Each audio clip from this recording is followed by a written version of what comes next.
Teman-teman, sebelum nonton jangan lupa ya, klik like, subscribe, and share.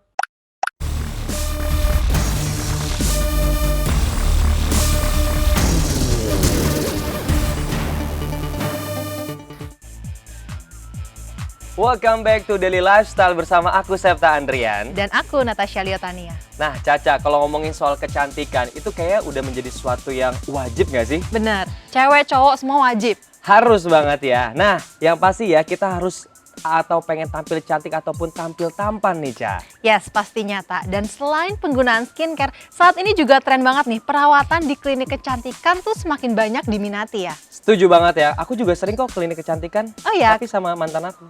Oh, sama mantan kamu, terus kenapa ngomongin ke aku?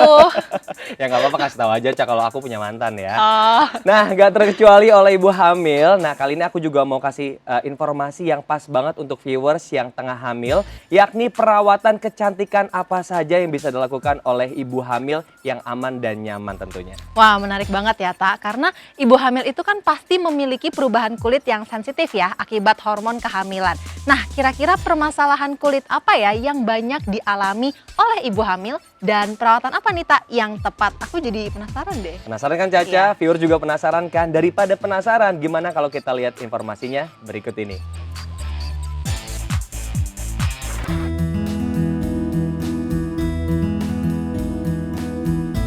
Viewers, kehamilan memang banyak dinantikan bagi pasangan yang telah menikah. Hamil dan memiliki buah hati memang menjadi anugerah terindah dari Sang Maha Kuasa. Namun nyatanya masalah kulit bisa muncul pada masa kehamilan dan hal itu cenderung membuat calon ibu merasa tidak nyaman. Maka dari itu penting mengetahui apa saja jenis masalah kulit pada ibu hamil.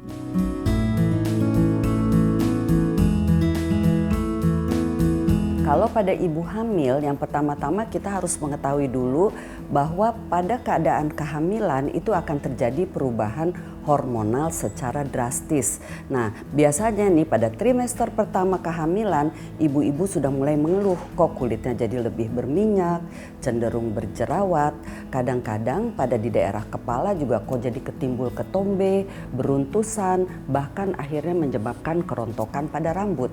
Nah, kalau pada kulit tubuh biasanya timbul flek-flek hitam atau kehitaman pada daerah lipatan-lipatan kulit. Antara lain yaitu di daerah leher, di bawah payudara, di daerah ketiak dan di daerah lipat paha. Tapi ibu-ibu tidak usah khawatir bahwa kelainan ini akan terus berproses dan akan makin berkurang bahkan hilang setelah proses persalinan. Nah, kemudian pada trimester kedua biasanya kita mulai lagi menjumpai bahwa ibu-ibu ini mulai gatal-gatal kulitnya, yang disebut dengan pruritus gravidarum. Biasanya bisa terjadi pada daerah perut, pada daerah tangan, paha. Itu bisa diakibatkan karena adanya kulit yang kering atau regangan kulit yang berlebihan. Stretch mark itu merupakan gangguan yang umumnya mengganggu sekali ibu-ibu hamil karena kok jadi mulai ada garis-garis berwarna kebiruan sampai keunguan.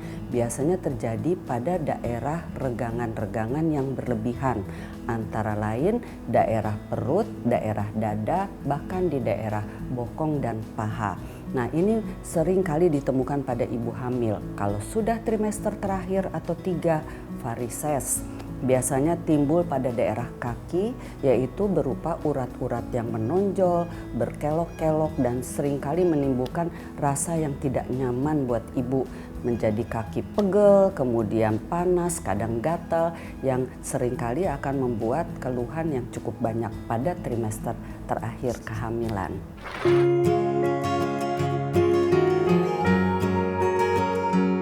Ya, permasalahan kulit yang ada memang mengganggu. Untuk itulah diperlukan perawatan yang tepat, seperti dengan rutin menjaga kebersihan kulit. Tidak hanya itu saja, perawatan dasar pada kulit pun perlu dilakukan, seperti membersihkan, melembabkan, dan melindungi.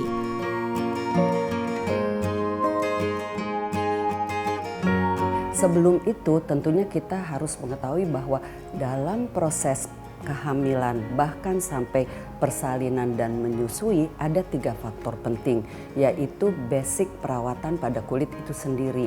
Yang pertama tentunya membersihkan, ya. Yang kedua melembabkan, Dan yang ketiga, melindungi. Ketiga basic skincare ini tetap harus dilanjutkan walaupun ibu dalam masa periode kehamilan, persalinan maupun menyusui. Jangan takut dengan perawatan, karena dengan perawatan yang teratur tentunya akan membuat kulit kita tetap berhasil, ya maksudnya bersih, cerah dan sedap dipandang mata. Nah, yang mungkin paling penting lagi, kesehatan tubuh kita sendiri. Kadang-kadang ibu jadi males mandi nih, gatal-gatal daripada kena sabun atau apa, lebih baik dia tidak mandi. Itu tetap. Jadi mandi tetap 2 kali sehari menggunakan air dingin, pilih sabun yang berpelembab, segera setelah mandi gunakan pelembab terutama pada daerah-daerah expose area, tangan, kaki, dan jangan lupa menggunakan sunscreen atau tabir surya secara merata.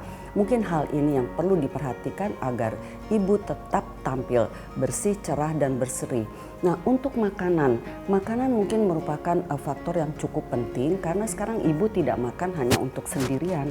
Jadi dia butuh makan untuk kandungan yang di dalamnya, yaitu antara lain tentunya cukup karbohidrat, cukup protein, cukup vitamin, sayur buah, dan juga minuman. Jangan lupa konsumsi 2 liter sehari air putih secara teratur, dan kadang-kadang juga butuh istilahnya makanan-makanan ekstra yang mungkin harus dikonsultasikan ke dokternya, dokter kandungannya, apa yang aman agar tampil bugar ceria. Yang penting lagi tentunya olahraga ringan. Dulu ibu-ibu takut kalau melakukan olahraga pada saat kehamilan. Sebenarnya kalau olahraga yang ringan dan sesuai dengan usia kehamilan itu aman-aman saja.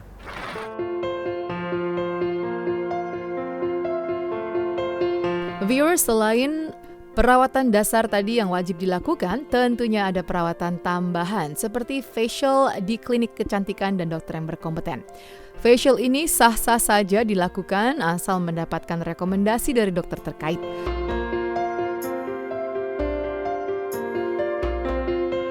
Oke, nah mungkin ini yang kita kenal dengan extra me time. Jadi biasanya ibu-ibu hamil ini butuh juga udah stres sehari-hari dengan kehamilan, apalagi anak pertama tentunya butuh ada istilahnya relaksasi santai. Jadi kalau untuk perawatan facial contohnya itu aman-aman saja asal dilakukan secara tepat dan benar, tentunya di tempat klinik yang memang sudah terbiasa melakukan perawatan untuk ibu hamil. Tapi kita juga mesti tahu bahwa jangan dilakukan pada awal-awal kehamilan. Sebaiknya perawatan ini dilakukan pada trimester kedua kehamilan. Jadi setelah lewat 4 bulan tapi sebelum usia kehamilan 8 bulan. Mungkin itu yang harus diperhatikan. Jadi untuk melakukan facial tentunya yang pertama harus konsultasi dulu ke dokternya. Apakah ibu hamil ini sudah siap untuk melakukan perawatan di klinik-klinik tersebut? Yang pertama itu, terus yang kedua apakah ada keluhan atau tidak ya. Jadi yang perlu diperhatikan kalau tadi misalnya berjerawat, sedang bengkak, tidak boleh melakukan perawatan. Harus konsultasikan dulu untuk mendapatkan pengobatan yang tepat. Sementara perawatan biasanya dilakukan kalau dia tidak ada keluhan baik pada kulitnya, terus lagi bugar ya, dan tentunya atas seizin dokter. Dan biasanya ini perawatan tentunya intinya gini, bagaimana caranya untuk membersihkan kulit ya. Memang pada saat kehamilan kulitnya biasanya cenderung lebih kusam, berminyak, pori lebih besar. Nah itu perlu ya. Dan juga yang kedua tentunya untuk mengangkat komedo. Nah komedo ini kadang-kadang ibu-ibu kalau kesakitan jangan dipaksa ya. Jadi kita bisa hentikan, kalau misalnya aduh saya nggak kuat hentikan. Tapi dia mungkin butuh pada saat itu massage-nya ya, untuk perawatannya, relaksasi santai. Tapi untuk massage juga diperlukan khusus yang tepat dan benar, karena kalau dalam kehamilan kita khawatirkan terjadi kontraksi ya, atau memang ibunya tidak nyaman, terlalu lama tidur. Jadi hal-hal itu memang harus dilakukan oleh yang sudah berpengalaman.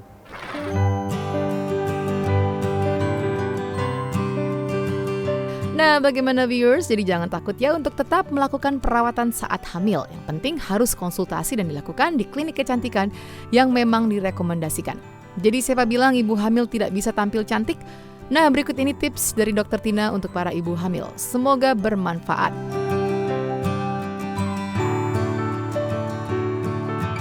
Tentunya kita semua mendambakan kulit yang tetap sehat dan bugar walaupun pada saat kehamilan, persalinan maupun menyusui.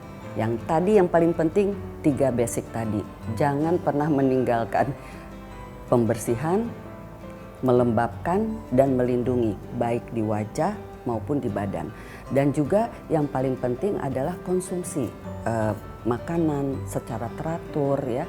Jadi walaupun memang pada awal kehamilan kadang-kadang susah ya untuk memakan sesuatu yang memang kadang diperlukan untuk tubuh kita. Tapi kalau bisa konsultasi dulu untuk mendapatkan pengobatan serta mendapatkan menu yang memang seimbang dan cocok. Yang ketiga tentunya minum yang sering dilupakan karena merasa mual, padahal minum itu sangat penting sekali untuk kulit dan juga untuk bugar. Jadi minum usahakan 2 liter sehari, tidak sekaligus walaupun sedikit-sedikit bertahap, tapi diharapkan dalam seharian itu cukup minum. Terus kemudian yang ketiga, bila kita akan melakukan perjalanan keluar atau memang banyak expose di luar, itu jangan lupa menggunakan sunscreen. Dan penggunaan sunscreen atau tabir surya ini bukan sekali pakai kemudian cukup sampai sore. Jadi yang paling penting kalau kita berkeringat, berminyak, bisa dioleskan 2 jam lagi. Jadi hal-hal itu yang memang harus diperhatikan. Jadi bukan hanya sudah menggunakan, tetapi cara penggunaan yang tepat dan benar tentunya memberikan kulit kita tetap bersih, cerah, dan segar.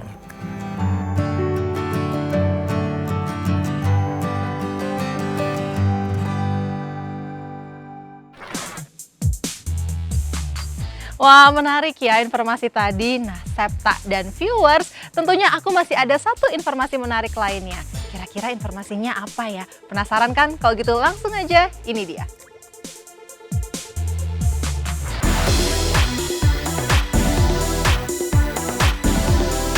Warna monokrom kini jadi warna yang banyak diminati karena kesannya yang begitu elegan. Pemilihan warna monokrom pada dunia fashion selalu jadi perhatian karena warna monokrom ini tidak pernah habis dimakan oleh waktu.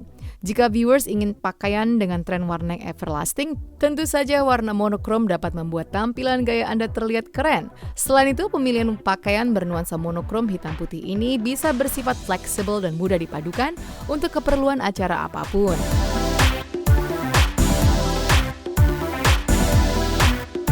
Viewers berbicara penyuka warna monokrom ya. Salah satunya Azra Leola Wikuda atau yang dikenal Zara Leola. Ya, anak dari musisi and the group band Ungu ini nyatanya begitu menyukai warna monokrom untuk pilihan style fashion sehari-harinya.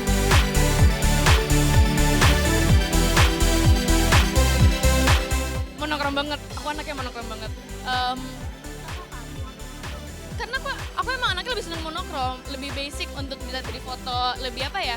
Lebih enak aja sih. Ini bahkan aku tas aja warna hijau tuh itu bener-bener kayak apa ya? Something different banget buat aku. Karena I just wanted to add a pop of color gitu.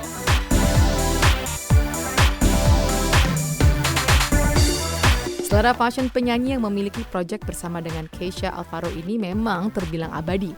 Bukan hanya pecinta warna monokrom, namun Zara pun bukan tipikal selebritis yang begitu mengikuti model yang tengah tren.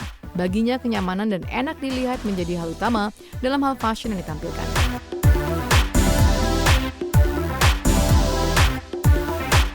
Aku anaknya yang penting comfort sih. Mungkin aku tergoda dalam tren seperti kayak shoulder bag lah segala macem. Tapi aku selalu mentingin comfort aku diri sendiri dan juga something yang everlasting bagi aku. Kayak sekarang ini kayak cuma pakai atasan yang sopan, habis itu pakai jeans, udah that's enough gitu. Bahkan aku sepatu pun juga bukan yang trendy karena emang aku senengnya basic. Dan kalau dibilang senang shopping sih, ya siapa sih cewek-cewek yang gak seneng shopping kan? Tapi aku lebih ke apa ya? Sekalinya shopping udah itu aja gitu.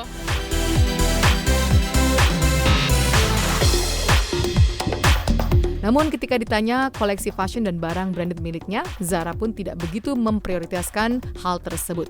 Hanya saja untuk acara-acara tertentu, untuk tampil beda sesekali, Zara menggunakannya.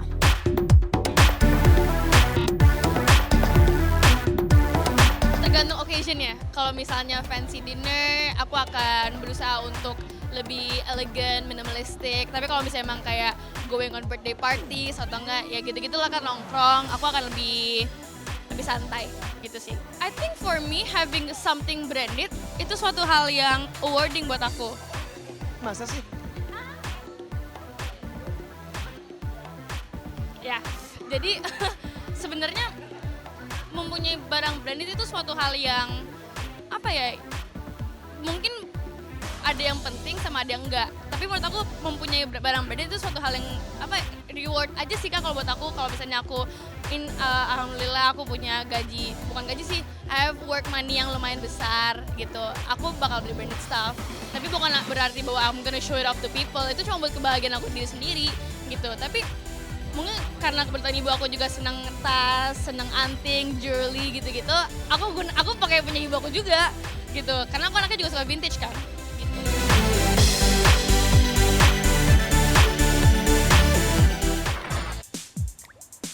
Cukup menarik informasi yang sudah kita sampaikan hari ini ya, Ca. Tapi sayang sekali viewers, berita tadi tentu saja menjadi penutup perjumpaan kita kali ini.